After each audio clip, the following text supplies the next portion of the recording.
Oh, yeah. All right, so welcome. Today is February 10th, 2020. It is now 6:03 p.m. My name is John Lake, supervisor with the DEM Division of Marine Fisheries. I'm here tonight to officiate this hearing regarding proposed amendments to the Rhode Island Marine Fisheries Council on behalf of DEM Director Janet L. Corley. With me today from the Division of Marine Fisheries are Pete Duhamel, Nicole Costa, Chris Parkins, Lynn Truesdale, Jason McNamee, and from our legal office, we have Christina Hosmith. Tonight's hearing concerns proposed amendments to the Rhode Island Marine Fisheries Regulations, which were publicly noticed on January 22nd, pursuant to the procedural requirements of Rhode Island General Laws, Chapter 4235, Administrative Procedures, and the Office of the Rhode Island Secretary of State, under the authority of Rhode Island General Law, Chapters 4217.1. Interested persons are strongly encouraged to review these documents to fully understand the proposals brought forward tonight. The purpose of this hearing is to afford interested parties the opportunity to submit data, opinion, and or arguments concerning the proposed rulemaking, or how such proposed actions can be changed to minimize the impacts on those affected while still achieving required goals. The hearing is not a forum for discussing, debating, arguing, or otherwise having any dialogue. Please limit to being in support or against of the proposed rule, or to provide an alternative proposal and any rationale you would like to provide to support your comment. Any questions must be limited to clarifying questions only. Please be advised that this meeting is being recorded and will be made available on the Division's webpage. For tonight's hearing, the Division will provide a PowerPoint presentation summarizing each of the main regulatory proposals. Please be advised that there may be other non-substantial changes proposed that represent clarifications only, but there are no slides for these changes. Again, interested persons are strongly encouraged to review the proposed rule and public notice to understand the entirety of the proposed rule change. For each hearing item, the chair will recognize the speaker and allow for 5 minutes of verbal comments. A follow-up comment may be made after all other persons have had an opportunity to speak. No person may speak more than twice on any single hearing item. Please note that the comment period concludes at 4 p.m. on February 23rd, so comments may still be provided in writing if not made tonight.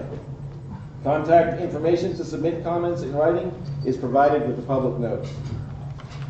When recognized, please clearly identify yourself by name and affiliation, if any.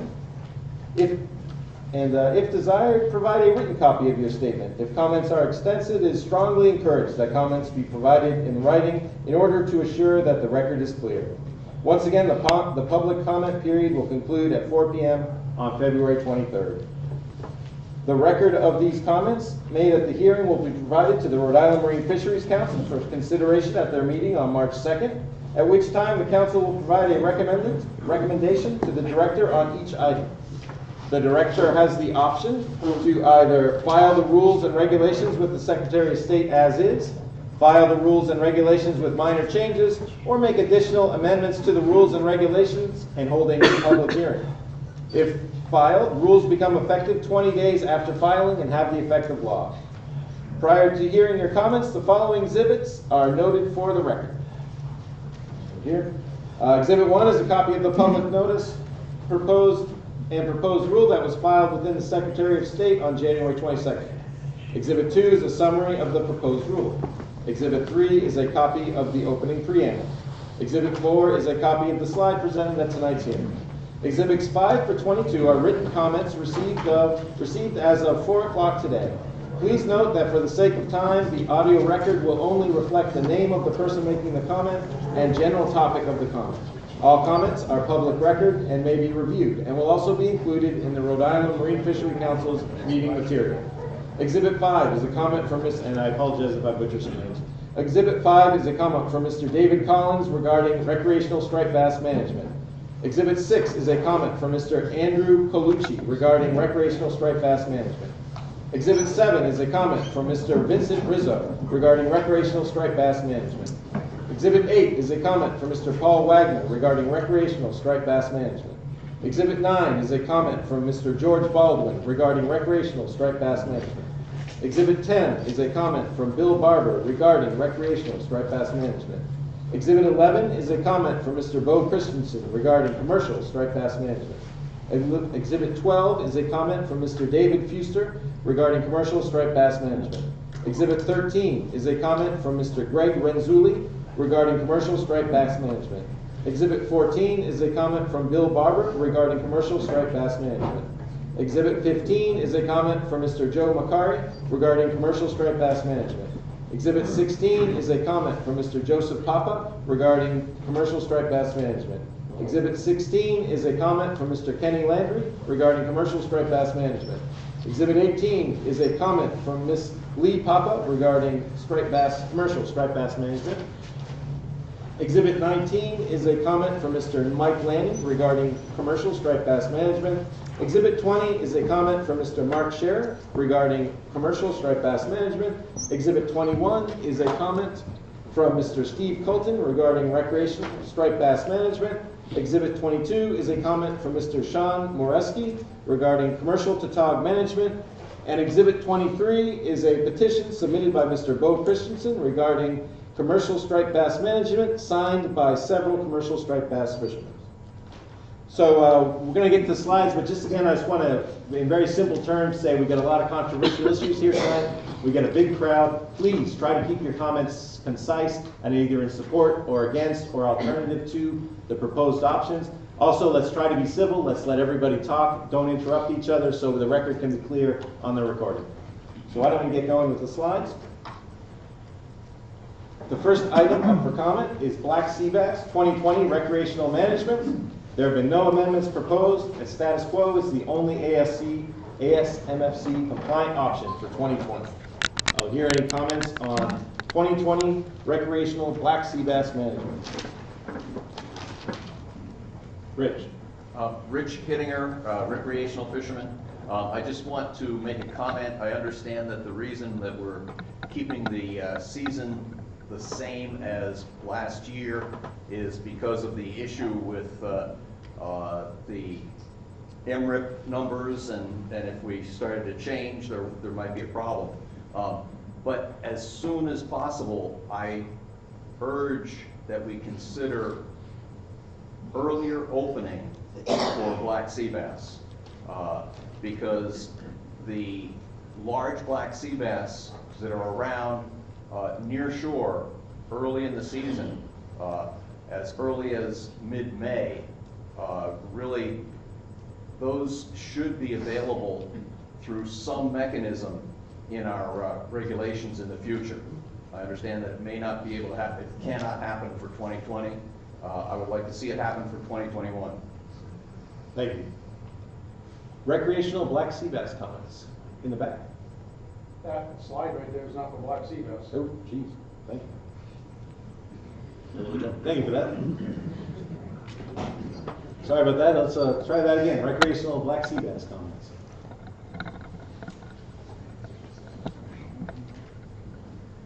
Dennis Zambrata, Newport, Rhode Island. I concur with the last comments. Thank you. Rich Falcone, Riza, I concur with Rich's comment. Thank you. I concur. I'd like to add also that we're not getting enough species to fish for early in the spring, and it's going to discourage people from coming into the fishery.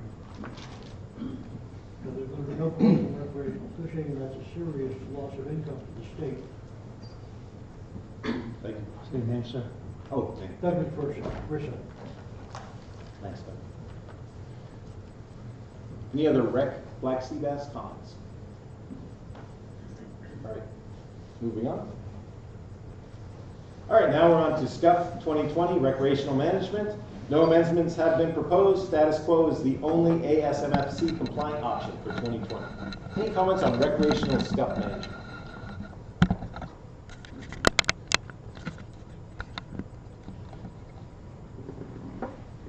All right, seeing none, we're going to move on to the next one.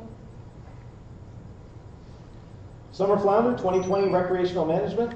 No amendments have been proposed. Status quo is the only ASMFC compliant option for 2020. I would hear any comments on Summer Flounder Recreational Management.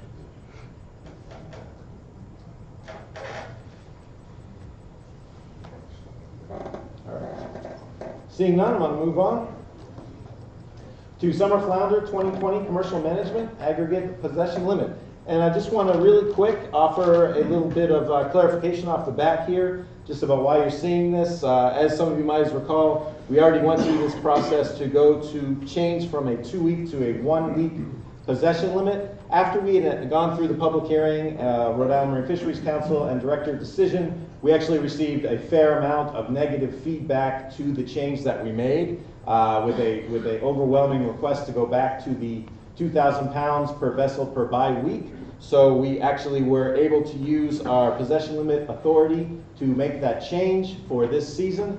However, to codify it for next year, so we start out at this point instead of at where the reg stands now, which is at the 1,000 pounds per vessel week, we are putting it back out to public hearing, and we'll take any comments on it right now.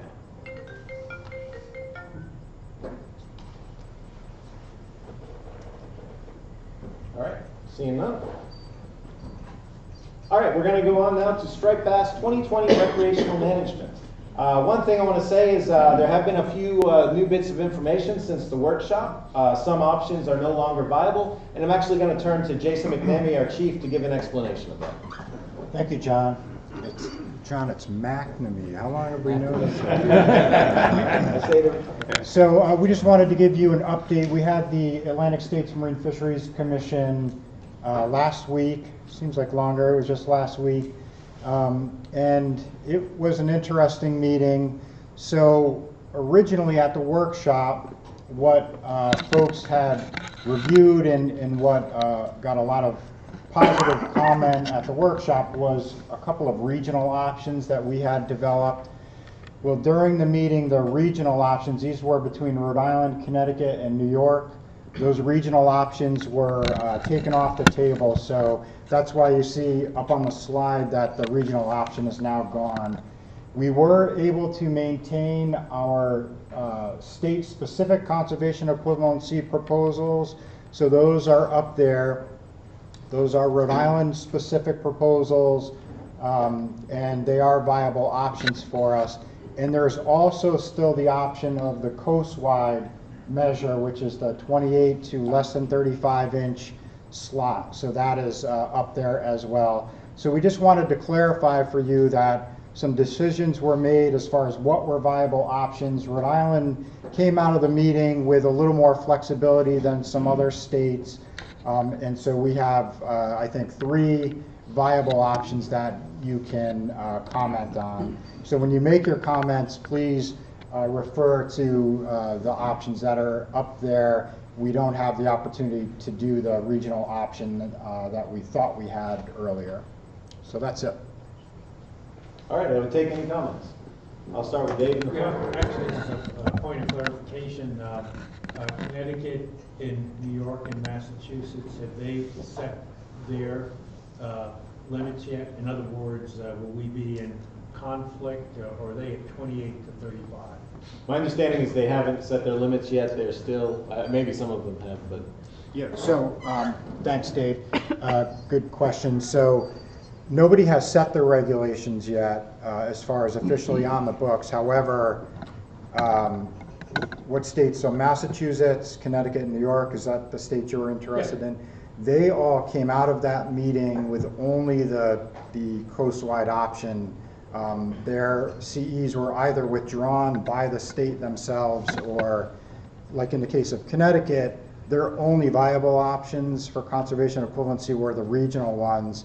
Once those dropped off the table, they only had the coastwide option available. So just so it's clear, the only option they have is 28 to 35? Correct. Okay. Yep. So more than likely, their regulations will be 28 to 35? I think it's a good guess, yes. Stephen Joyce. Stephen Dearest, representing the Board of the Rhode Island Summer Flounder Association. We strongly suppose the new option of 28 to 35, with our understanding now that that will be the regulation from Maine to New York, and we believe it's more important that all our states are consistent. And I'm also supposed to note that we strongly oppose any split mode on striped bass. Thank you. Rick? Hi, Rick Bellavance, Priority Fishing Charters and President of the Rhode Island Party and Charter Boat Association. We support option 2, ASMFC Rhode Island CE proposal, which has private shore 32 to 40 inches and for hire 30 to 40 inches. This option we believe is the right thing to do for the stock. It's more restrictive than the 28 to 35 and offers more protection for the striped bass stock, help Rhode Island contribute to the rebuilding.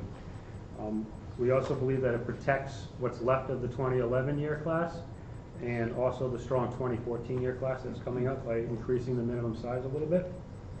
And we feel like this will have little impact to the private and shore anglers as 85 to 90% of their striped bass are released. I will add that we were disappointed that the regional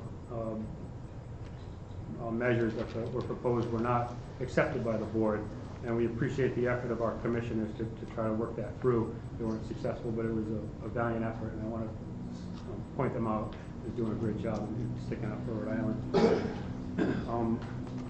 One of the reasons we support this option is because the charter fleet fishes differently than the private and the shore fishery. We target striped bass with the intent to keep them, and we catch what we're allowed to, and then we move on to other fisheries. It's supported in the data that we saw at the workshop. Our fleet has very, very low catch and release, and by decreasing the minimum size a little bit, it allows us to get into our job and hit the bricks. We're 8 to 10% of the fishery. We account for a small amount of the dead fish. We don't want to add to that. We feel it's the responsible thing to do. It also helps the charter industry, which is kind of struggling right now, to be honest with you. The regulations are taking their toll on a portion of our business, and this is a way to help the fish and help our industry a little bit.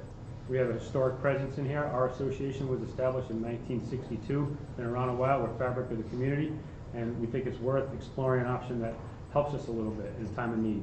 So we're hopeful that you guys will think that way. Thank you, Rick. Any other comments on 2020 recreational striped bass management? Yes. Yes, Peter Jenkins from the Saltwater Edge in Newport, Rhode Island. I feel we need coastal consistency. It's certainly the case that when there's conservation equivalency proposals, that they sometimes can be exploited. And until we have accountability to back up conservation equivalency proposals that may exceed their mathematical projection. I think the case would be Maryland a couple of years ago at 217% over, no consequence. So we need accountability for states that go with conservation equivalence. Again, support the bottom one, 28 to 35. Thank you. Any other comments on 2020 recreational striped bass management? Yes, in front. Scott Lundberg, reel-to-reel sport fishing. I would support option 2. John Reno, Little 2. I support option 2, and I agree with everything that Rick had said. Thank you. Right there. Randall Bagwell, River Rebel Charters, I support option 2. Thank you. Charlie?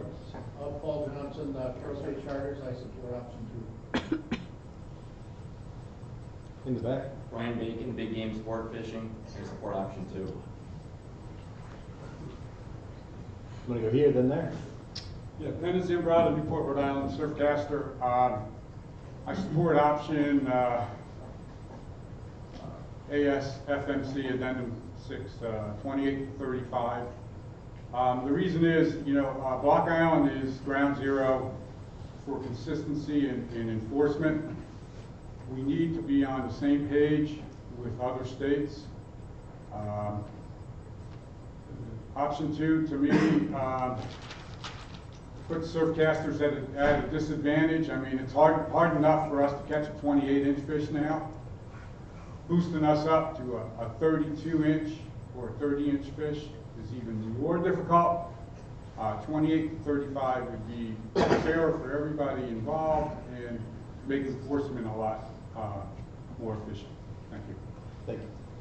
In the back. Richard Jatowski, Drifter Sport Fishing Charters. So just to add to that, I just believe in this industry, we are by regulation, well, by all the permits that we carry on our boats every day and all the money that's spent, we are and should be a separate entity. Now, I have no problem with an option for the recreational guys that they look at the 28, 35-inch fish, which definitely will help them fishing on the shoreline or, you know, however they choose to do it. But as a business, in doing this for the last 35 years of my life, I believe that our two groups should have some separation somewhere. I've brought a family up, I've built a home, and I've put my heart and soul into my business for the last 35 years. And a lot of these guys, especially the guys on the commercial end here, have been doing it an awful long time, and you know, they know the guys that have done this. So I just think it would be a fair thing to do, and at the you know, at the very top of where this all goes to, they should recognize that it is time for separation for this charter industry. We worked very, very hard. We've put endless hours of a lot of stuff that gets put into these trip reports and trying to get everybody to understand what our business is all about. I just think that the charter boat industry has been kind of pushed aside for a long time here, when in fact it should be recognized as you know, something that has really helped the fishery in itself, because of because of us giving the information. And again, I'm not going to go on and on here, but this is a livelihood for a lot of guys. It's not a recreational game. I love fishing. I grew up fishing. This is what I chose to do. This is why I became a charter fishing captain. It's to that next step. And I just, again, I've got no quorums with this commercial fleet. I've got no quorums with any of the guys that want to fish for their fish the way they want to fish for them. But we are a separate entity, and it should be recognized. Thank you. Thank you for that. 2020 striped bass right there. Yeah, Mark Ambrosia, Mr. Charters. I approve number 2, and I totally agree with everything that Rich Chitowski said from the director. Thank you. Okay, thanks. Rich? Rich Hittinger, recreational angler. I support coastal consistency, so ASC Addendum 6 consistency proposal. Any other comments on recreational striped bass 2020 management? All right, seeing none, going to move on to striped bass 2020 commercial general category management. And before we get started, I just want to mention one quick point of clarification here. We noticed the option. We noticed Thursday as a day out, but to be clear, any 3 continuous days could be an option. Please feel free to comment with alternative days out. So just because we noticed the Thursday here on the proposal, that does not mean that it's set in stone. If you guys have alternate days you'd like to see, then we'd like to hear comments on those. So that being said, we would take some comments on striped bass commercial management 2020.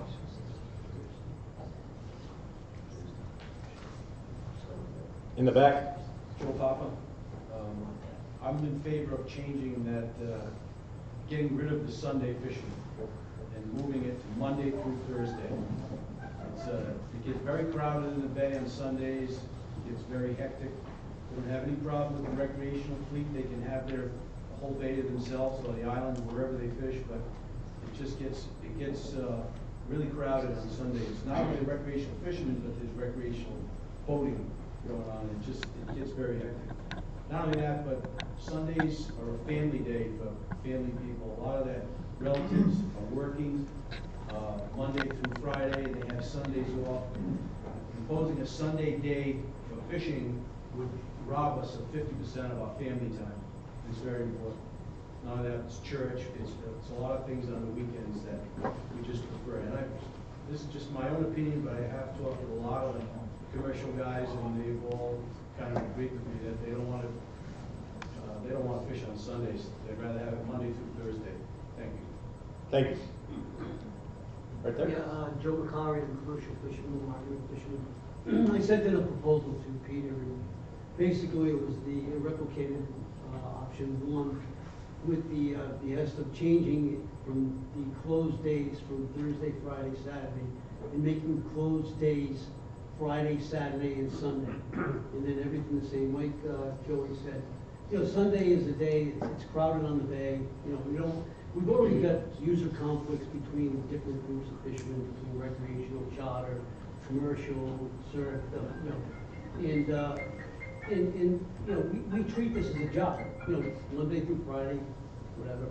So, you know, I'm in favor of just everything that's in option one, to just change the closed days to Friday, Saturday, and Sunday. Thank you.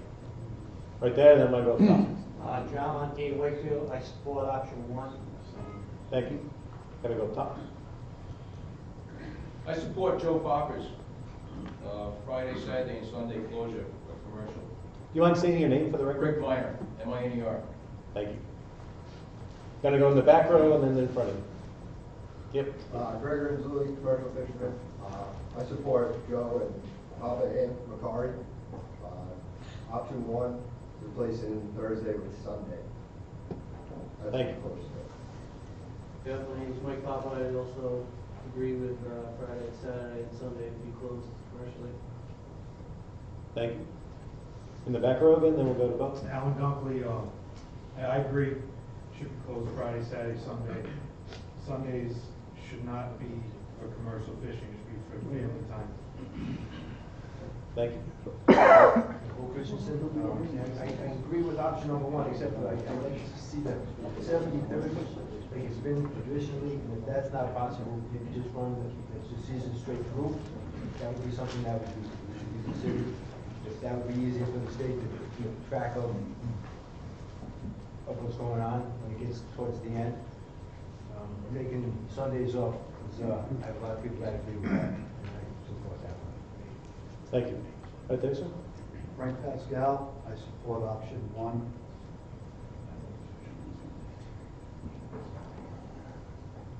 Yes, sir. Chip Chapel, commercial, option one, please. Thank you. Sorry, behind you, John. Ron Corsetti, definitely option one. I agree with that. Commercial. Thank you. Any other comments before I go back to John? Let's go right there, Mark.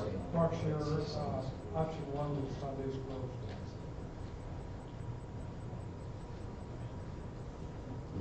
Ray Jogan, I support option number one with Friday, Saturday, Sunday closure to avoid user conflicts. Right there, Rich. Richard Chatowski, I support option number one also.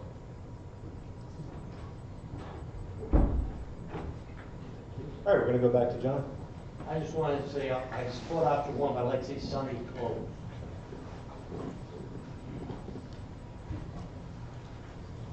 All right, any other comments on 2020 Commercial General Cat Striped Bass Management? Yep. I have a question, if I'm permitted to ask it. Yeah, sure, if it's clarifying, we can do it. I see that you went from 70/30 to 60/40. Correct. What was the advantage of changing that allocation? So this was at the workshop. I can clarify that. It wasn't so much an advantage as it is for our own administration of the quota. Once the percentages get kind of small, remember we're taking a reduction here. So the division did not feel that we could adequately manage that quota if we only had it down at 30% of what we get. We did do some work and determined that if it was up to 40, that would be enough pounds for us to actually open it and close it in an orderly manner.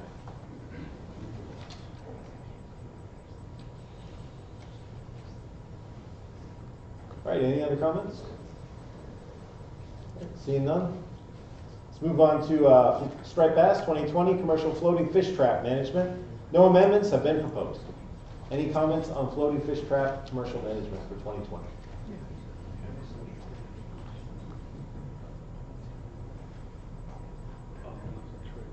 Seeing none? We're going to move on to Tautog 2020 Recreational Management. No amendments have been proposed. Status quo is the only ASMFC compliant option for 2020. Any comments on recreational Tautog management for 2020? Rick. I just have a clarifying question. At the workshop, there was a request made to look at returning the party charter to 6 fish per person per day, and I was just curious why that didn't materialize. Sure, we can take a talk about it. Yep. Yep, so the question was, at the workshop, we talked about a conservation equivalency for Tautog that would bring a fish back into the fall fishery, so it didn't disappear. It's still there. We're going to bring it to the commission at their May meeting. We'll get it hopefully approved at that point, and then we'll bring it out to hearing. So it's still there. It's just kind of working behind the scenes at this point. Thank you. And we have time before the fall to get that in place. Okay.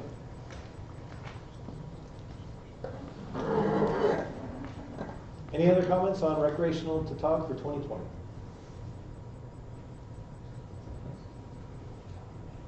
Moving on to Tautog 2020 commercial management.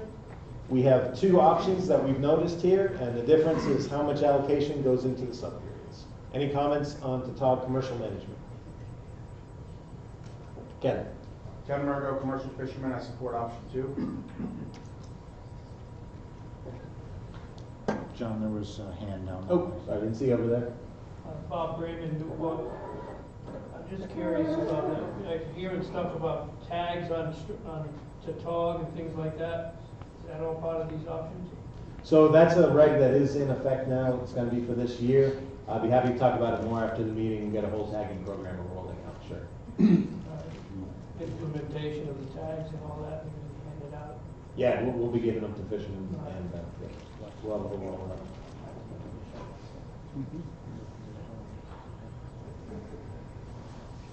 In the back. Bob Morris, Living Waters. I'm just curious about the slot limit. Didn't we talk about that at that meeting, about a slot limit? For Tautog, we don't have a slot limit proposed for Tautog. No. Then we came in there. So I think, you know, it's such a short season there. It's such a small quota. I think egg production is the way to go with this, and the slot 12 to 18 would be nice. Give the fish, I mean, everybody can see the pot on a big tautog that's loaded with eggs. It'd be nice to see the millions get back and put our fish on the fisheries that's so short in the time that we have and catch them.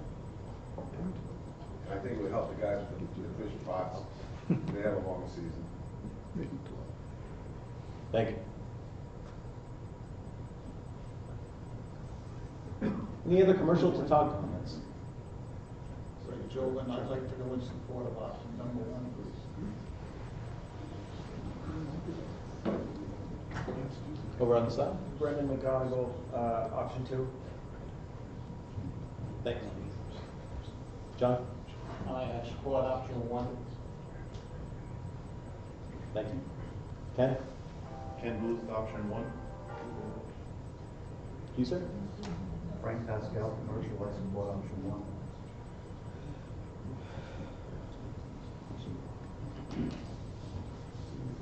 Yes. Chip Chapel, option 1.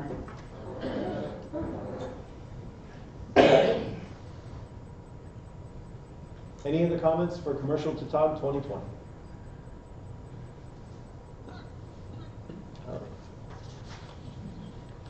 All right, so moving on to Bluefish 2020 recreational management. Once again, you'll notice some crossed out options there. There have been some changes since the workshop, and I'm going to kick it back over to Jay to explain what happened down at the commission.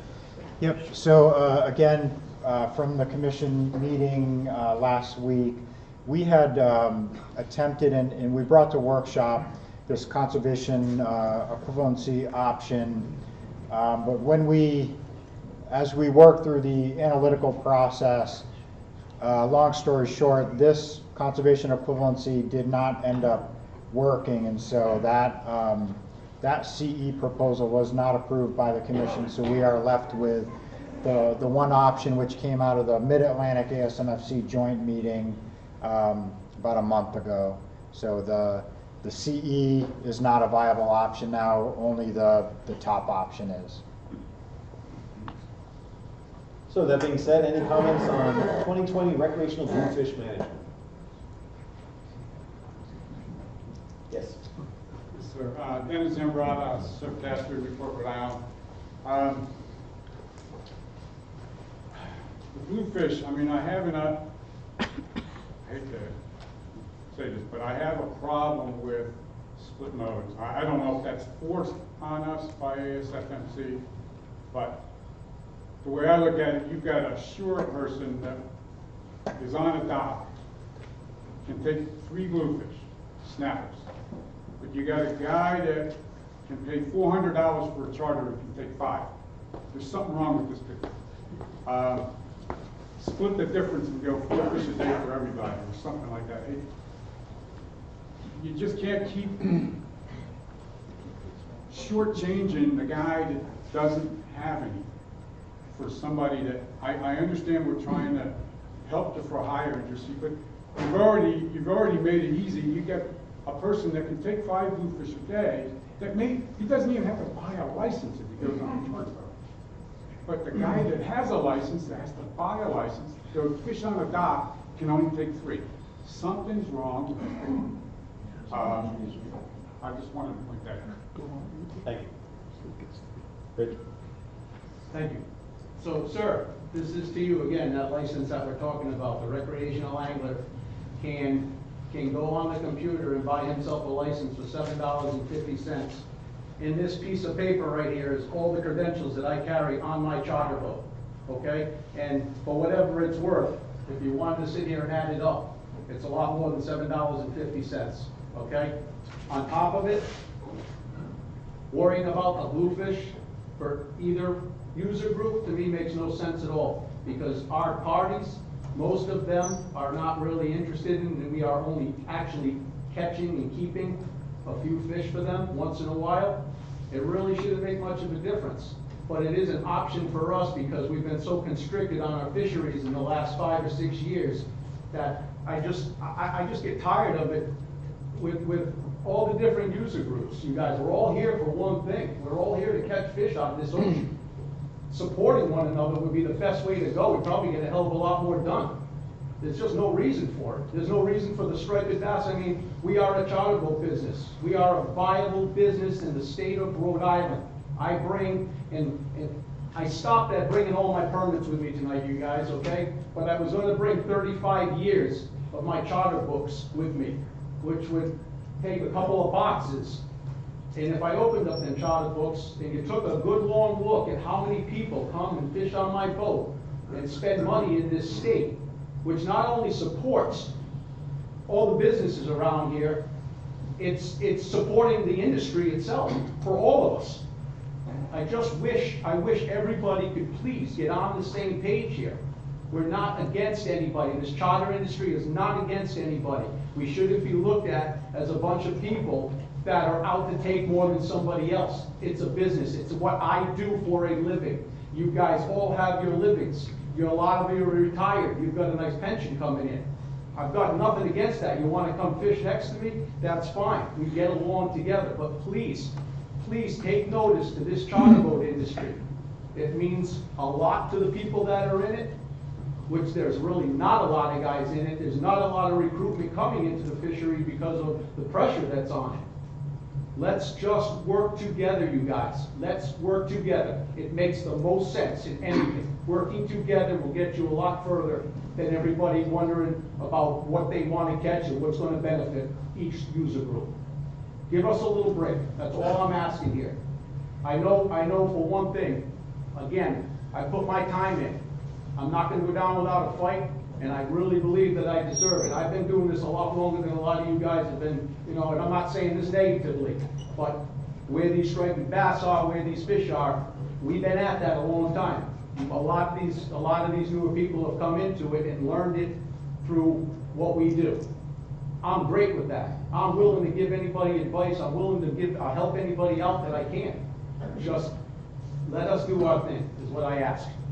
And that's what I ask from the state of Rhode Island at the higher end, please. Thank you. Thank you, Rich. Patrick in the back. I don't really recreational fish, but I was curious about the minimum size. There's no minimum size for recreational bluefish. Because it says like the stocks, like we're taking like a big cotton bluefish for stock assessment, and I just kind of think maybe there should be some type of minimum size where we're held by a minimum size, like if we're doing the best thing for the fishery, we'd probably be letting it get to sexual maturity, which is 12 inches. That's all. Thank you for that. Any other recreational bluefish comments?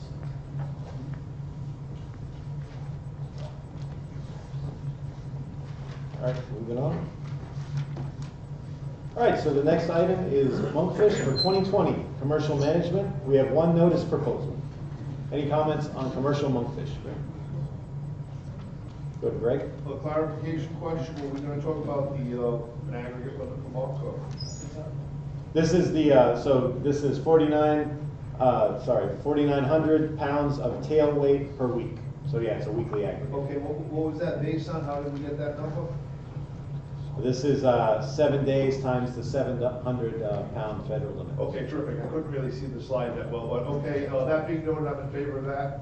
It's always good to have an aggregate limit, eliminates waste, increases efficiency, should have it for all species. Thank you. Thanks.